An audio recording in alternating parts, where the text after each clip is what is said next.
Hello and welcome to the second round of the Enduro World Series 2017. My name's Rick McLaughlin and it's my job to be your guide as we go in search of the world's fastest mountain bike racer.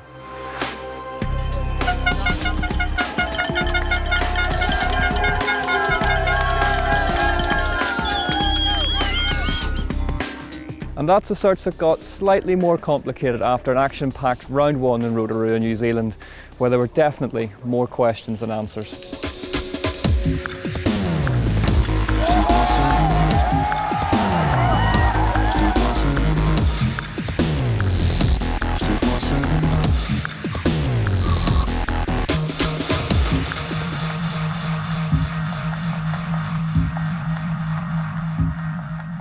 Where are we this week? Well, we are in Derby, Tasmania, which is 4 hours north of the capital, Hobart.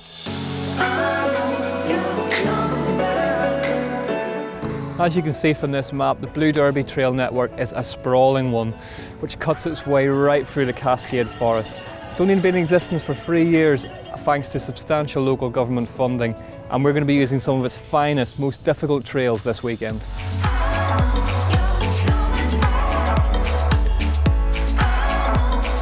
The time for talk is over and it's time to start the racing. This is the Shimano Enduro Tasmania and this is the second round of the Enduro World Series 2017.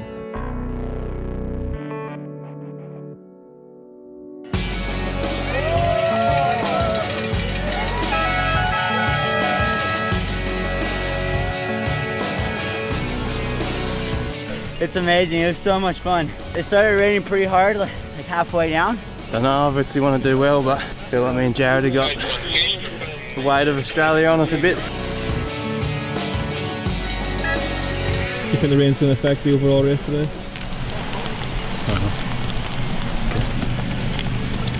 It's impossible to ride fast. It's hard.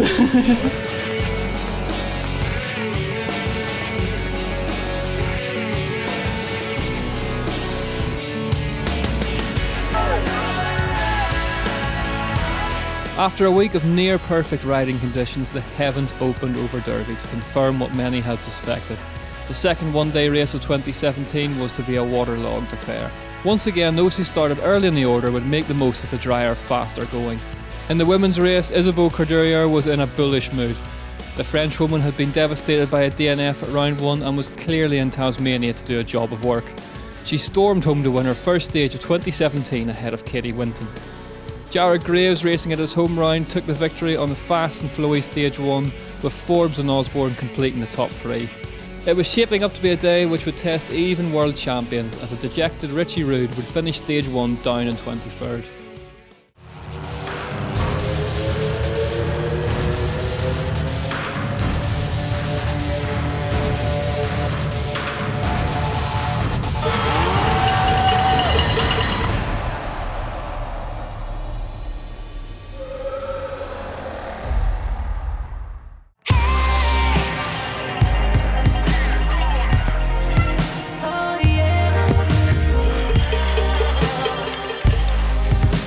It's just exhausting. It's such a big crowd and people cheering you.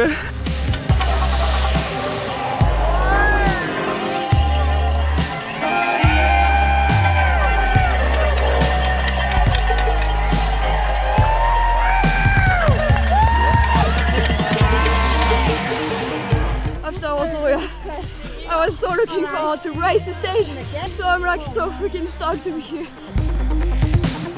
Something caught my front wheel of my bar and I just went over the bars. Luckily landed somewhere kind of soft, so it was alright, but then had a bit of a mechanical from that. Same thing as last time, like just so much slower than practice.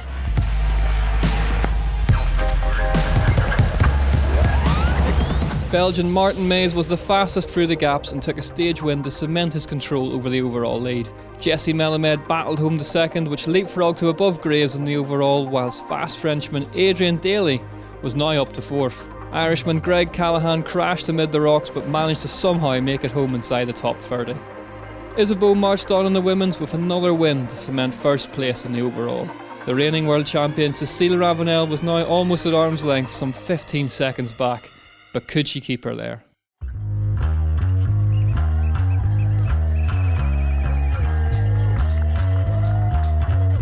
I don't really have words for it. It's really challenging and getting really cold now. The third stage was the final test before the riders could take advantage of the feed and tech zone back in Derby. The second torrential downpour of the day had hit home and threw up a mixed set of results. Ben Forbes took the men's, whilst Greg Callahan made the most of the watery going amidst the big guns to claim an important 8th. By now, Cordelier was flying and made it a hat-trick with 3 wins out of 3, putting herself 22 seconds clear of the chasing pack.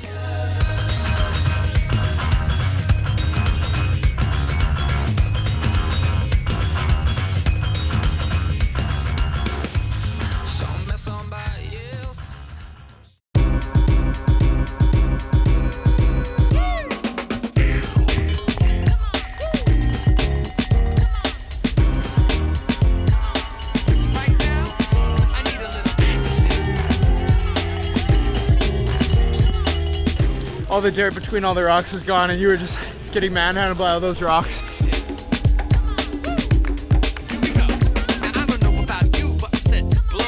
Just a massive crash up on the rock garden. Where'd you do that? In the rocks there.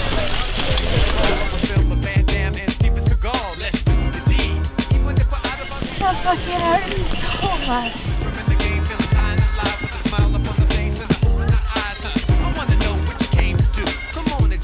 I flat on the transition. I ride 4 minutes before my start.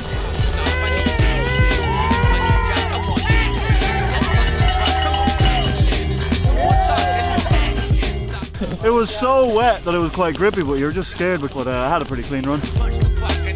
Despite that flat, Cécile Ravenel took her first stage win of the day on one of Blue Derby's rockiest stages. Israel's Noga Karem was clearly having a good day and came home in third. She'd go on to battle with Ines Toma for third place in the overall all day. A bad crash resulting in an injury and a major mechanical left one of the stars of the early stages, Casey Brown, unable to continue. Making it through the rocks of stage 4 unscathed was always going to be make or break, and GT's pairing of Martin Mays and Win Masters both came unstuck. Callahan and Graves topped the stage times to retake the top spots in the overall, with Daly moving himself into third.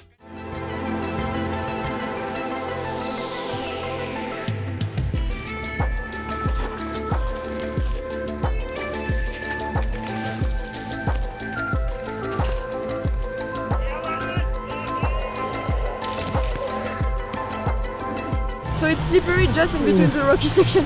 So you come in the rocky section and you're already like so loose. That's a really hard part.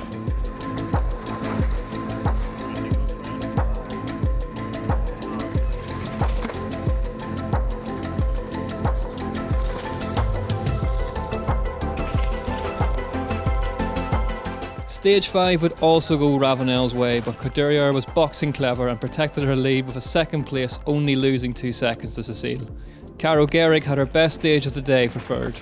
Now inside the top 3, Adrian Daly was finding his speed and was beginning to claw back time to Callahan in the overall stakes. But this was Australia, and you can never count out the legendary pace of Sam Hill, especially when the conditions were this tricky. The flat pedal icon bagged his second stage win of the year on 5. Meanwhile, Richie Rude had gathered himself together and was now up to 4th in the standings after a dismal morning.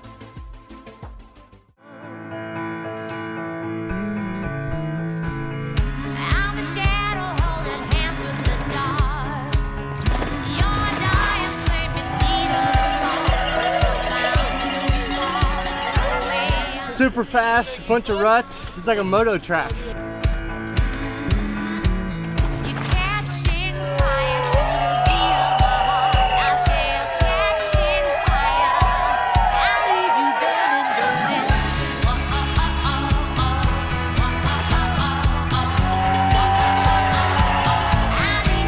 Yeah, it's a few mistakes, but trying to get better for the next round. It's so boggy and you just flapping left and right everywhere. Just trying to give it everything I got.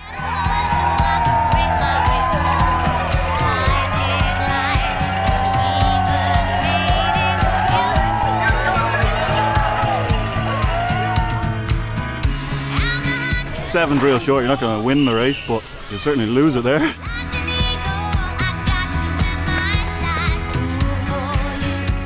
The stunning World Trail Troutie was stage 6, and due to the short and relatively straightforward nature of stage 7, represented what was billed as the last chance for the riders to trade times. The battle between the leading French women was all but decided when Isabeau Courdurier took the win a second ahead of the reigning champ, and Carême grabbed yet another impressive third, but it wasn't going to be enough to catch a supremely consistent Ines Thoma in the overall. It was crunch time, and despite winning stage 6 by 2 seconds, Adrian Daly still trailed Greg Callahan by just over 3 seconds.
In the women's, Courdurier finished the day as she'd started it, taking the win by 2 seconds over her compatriot Ravenel. Katie Winton finished third in the stage to seal another impressive top 5 finish.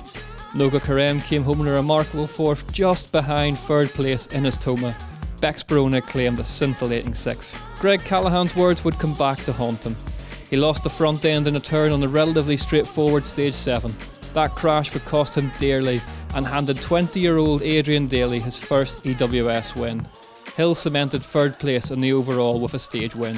It's true that you win championships on your bad days, and Richie Rude will be buoyed by his recovery to 4th in the overall.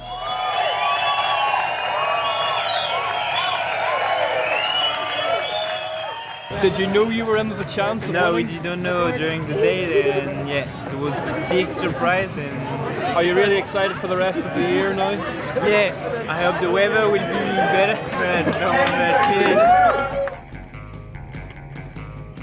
but Isabeau, first place today. You must be so happy. I am. I'm so happy. Did the rain help you today? No, actually not, because I come from south of France. Never rains where I live. But I was like, okay, it's like that, just have fun and really try to stay calm and have some nice lines, that's it. Although she'll have been disappointed to concede so many stage wins, Cécile Ravenel will be happy to leave the Southern Hemisphere with the overall points lead. Courdurier's DNF at round 1 may yet prove expensive as Thoma and Winton round out the top 3. The men's podium represented the overall standings, with Callahan narrowly trailing Daly and Sam Hill putting in 2 strong showings in third. In the team's championship, GT Factory Racing clung on to the top spot by the narrowest of margins from Canyon Factory Enduro team. Rocky Mountain Urge BP, last year's champions, moved themselves up into third after a strong showing down under. So there you have it, yet another rain-ravaged round. Isabeau Courdurier opens up her account with a win in 2017, and Adrian Daly takes his first ever EWS win. Will the weather gods be any kinder to us in Madeira? Tune in next time to find out.